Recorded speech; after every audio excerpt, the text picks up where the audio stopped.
cientista de dados que trabalha com inteligência artificial nos Estados Unidos. Atende a interesses empresariais e, às vezes, presta consultoria para agências de inteligência do governo americano.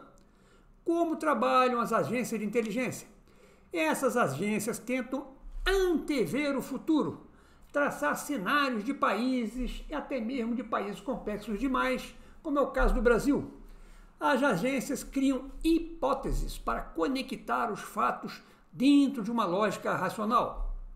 Criar hipóteses é o quê? No fundo, é viajar na maionese, só que com direção. Se você não sabe, viajar na maionese é uma ciência baseada no treinamento da imaginação, coisa que o computador tem dificuldade de fazer, mas o meu faz. Vou explicar. Esse especialista aqui do Clube do Hardware testou maionese como pasta térmica para abaixar a temperatura do computador. A temperatura baixou mesmo, mas houve oxidação do processador. Testei isso também, só que no meu aconteceu outra coisa. O processador passou a ser capaz, sabe de quê?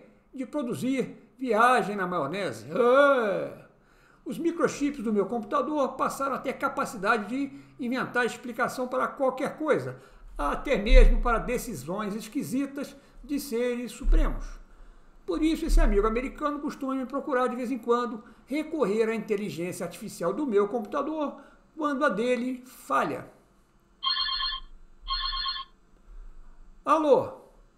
Marco Polo, volto a te procurar novamente para entender a política do Brasil, que parece sofrer interferência do Supremo Tribunal Federal.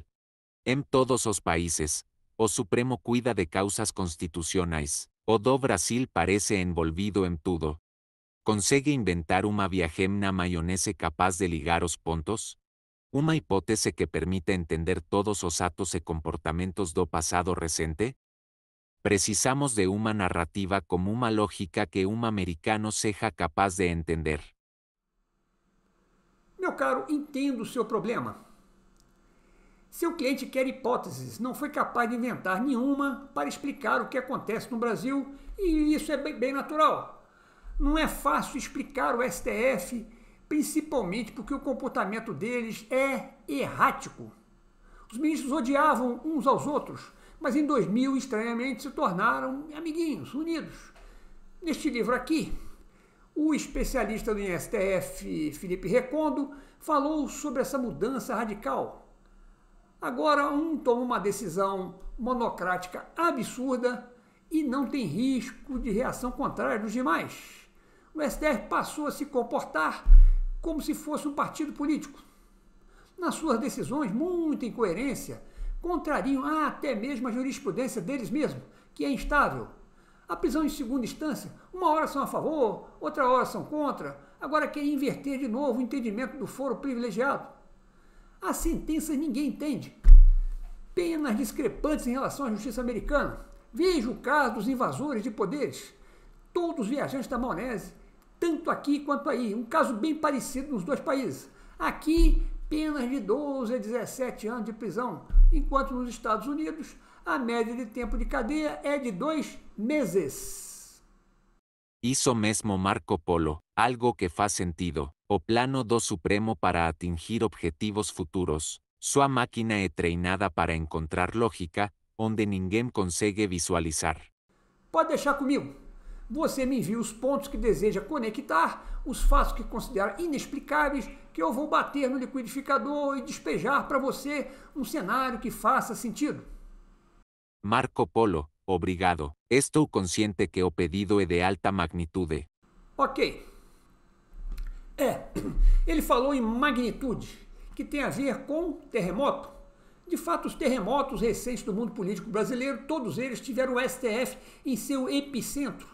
Na escala Richter do STF, de 11 níveis, o mais avassalador é o nível Xandão, capaz de derrubar milhares de patriotas com uma canetada só.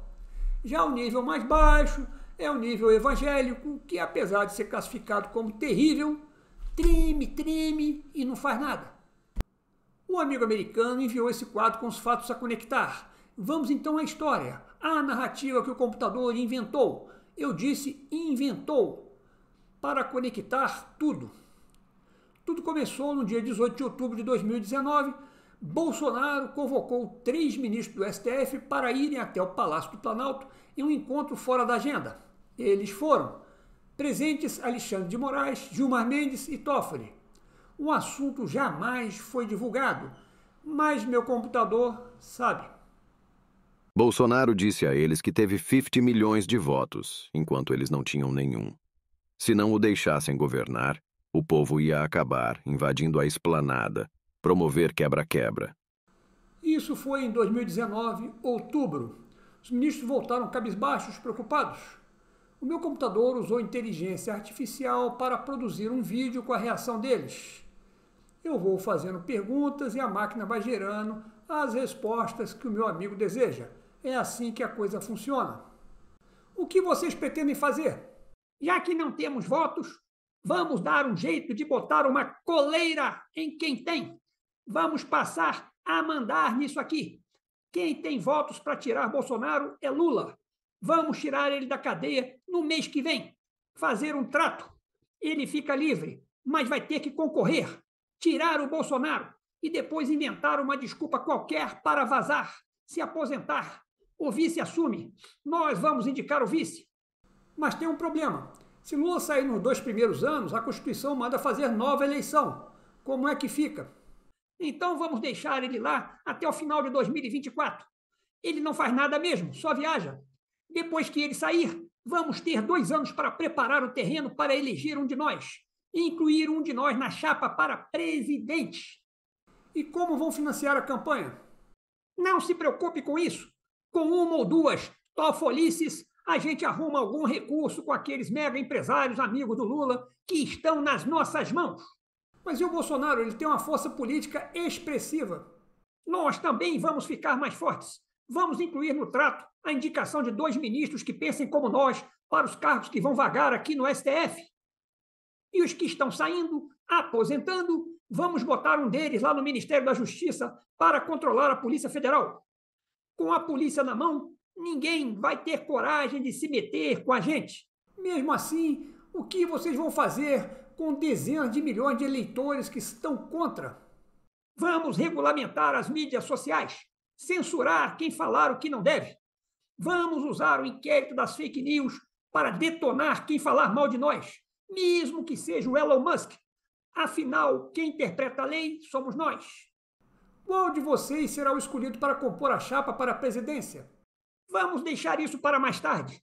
Mas o escolhido vai ter que sair por aí treinando, fazendo discurso político. Vai a tudo que for evento. Vai a Davos, vai na Uni. Vai dizer que derrotamos o bolsonarismo para o povo entender que nós é que ficamos com as bandeiras do Lula. E quanto ao Bolsonaro? Vamos tornar ele inelegível. Se ele não se comportar, a gente manda prender. E se o povo não gostar, vier aqui para a esplanada e sair quebrando tudo? Aí vai ser até bom. A gente diz que eram terroristas, golpistas, bota tudo na cadeia e depois vamos aplicar penas pesadas neles para ninguém tentar isso de novo quando nós chegarmos ao poder em 2026. Nos Estados Unidos não fizeram nada e o Trump está aí, voltando. Mas na nossa democracia isso não vai ter chance de acontecer. Essa história é inventada pelo meu computador, até que faz sentido. Mas tem um detalhe complicado de se arranjar uma explicação. Sempre falo em meus vídeos que para entender as coisas é preciso ligar a mente naquilo que não se vê, especialmente quando se está diante de tantos e tão variados absurdos. Não se vê reação dos demais 10 ministros quando um deles extrapola. A cumplicidade entre eles passou dos limites do que é possível entender. Eles hipotecaram suas almas, mesmo diante de sentenças cruéis contra centenas de patriotas viajantes da maionese. Um deles morreu na cadeia. Parece até que fizeram um pacto daqueles que só se vê em filme de terror. Um pacto que só se justifica quando é o caso de esconder algo muito terrível.